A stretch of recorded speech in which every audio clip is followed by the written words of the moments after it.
evening, everyone. Welcome to Intelligence Mod and our RPG-A-Day series. My name's Theo. I'm Clint.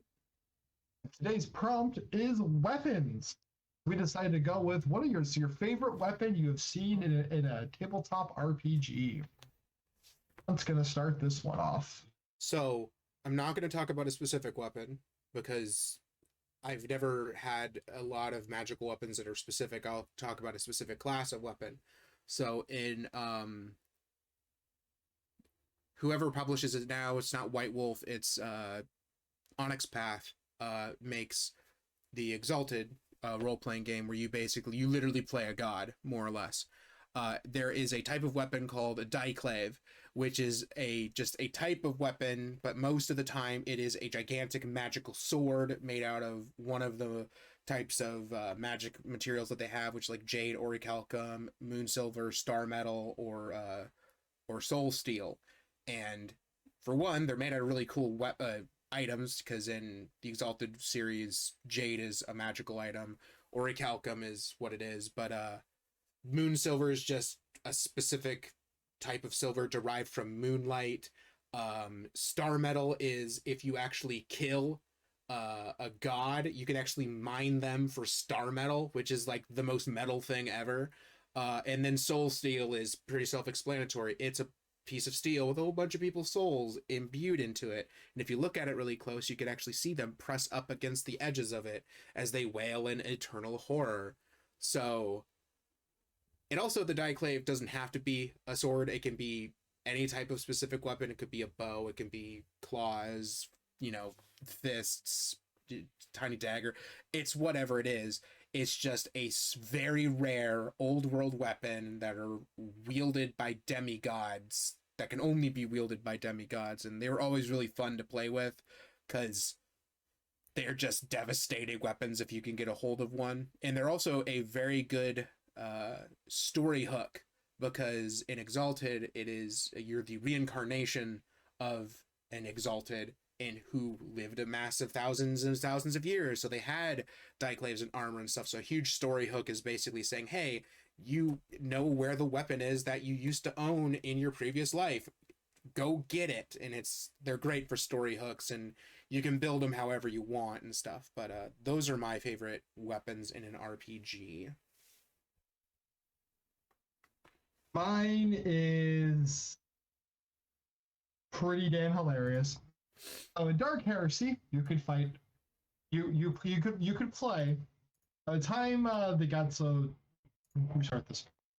Before Wrath and Glory, there was the Fantasy Flight versions of the 40k RPGs, and there was a bunch. You had Dark Heresy, where you play the Inquisition.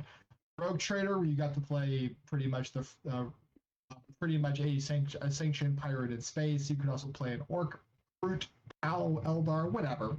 Because you're more friendly toward those guys. You could play Chaos and their Chaos one, and you could also play the Guard. Like, they had an entire book dedicated to the Imperial Guard. And that was like one of the ways where, you want to roleplay a tank company, your weapon could literally be a tank. Like, every single member of the party plays a different part of the tank group. But the enemy section, there was always orcs, and they always had big mechs. And one of the weapons the big mech could have was the shock attack gun.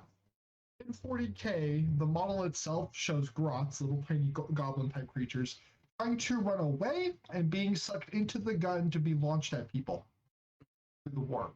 Where they then appear, burrowing into you, because they're freaking the hell out, because they don't know what just happened. And that gun had rules, and it was amazing. Because when you're playing Death Watch, when you're playing the Space Marines, and they're fighting a shock attack gun, and that thing just goes, "Hi, I am in you."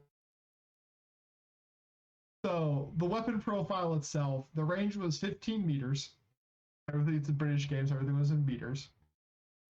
It had single rate of fire. The damage was 2d10, which is a lot, because everything's a percentile 10 dice in this. Your penetration was 2d10, so it could be not effective or very effective. Ow. since Terminator armor went up to like armor 14, and that was really good armor.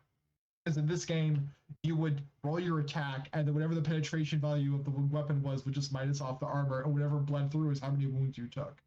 So you didn't have a lot of wounds. You just had a lot of dodge and armor to survive. So some things were easier to kill, like people, sometimes. Other times they were not. Like, I'm kind of person who never upped their wounds characteristic, but had a really good dodge. And the one day I finally hit him at the tail end of the campaign, he almost got one-shotted by a lieutenant. And I was so excited.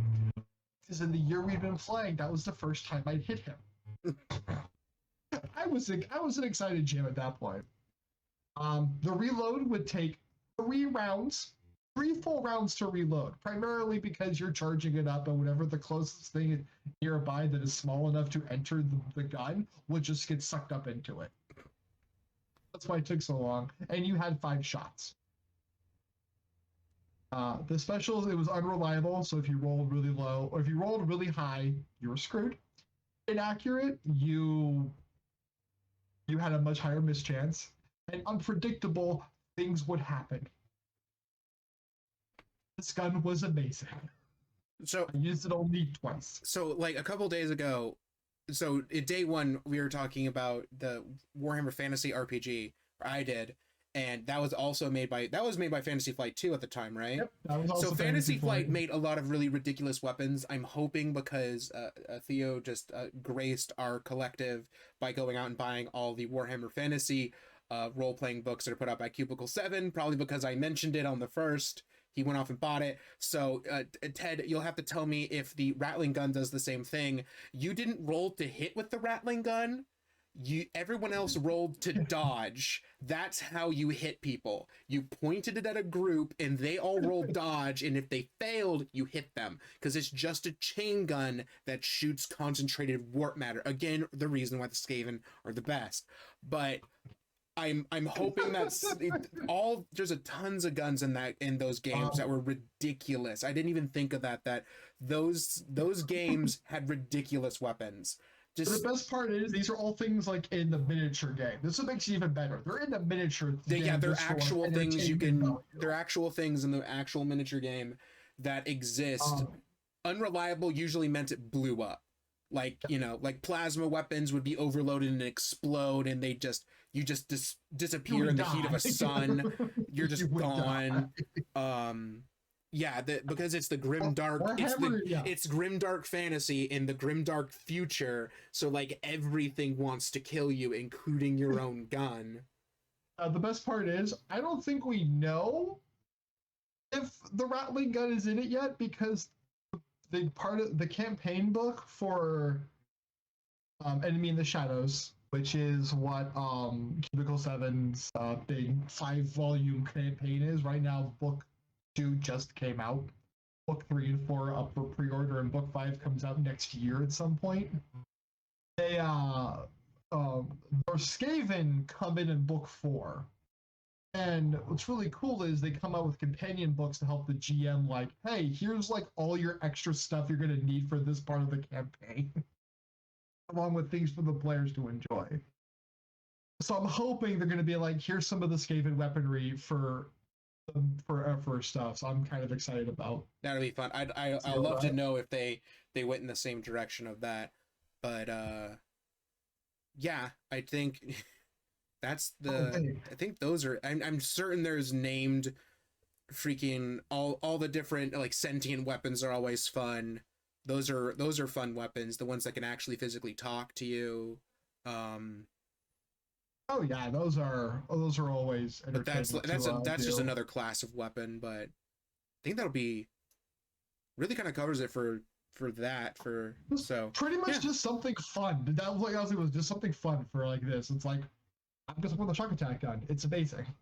So we'll end that for today. So like, comment, subscribe, follow us on our social stuff, and we'll see you tomorrow on the 5th, which is Throne.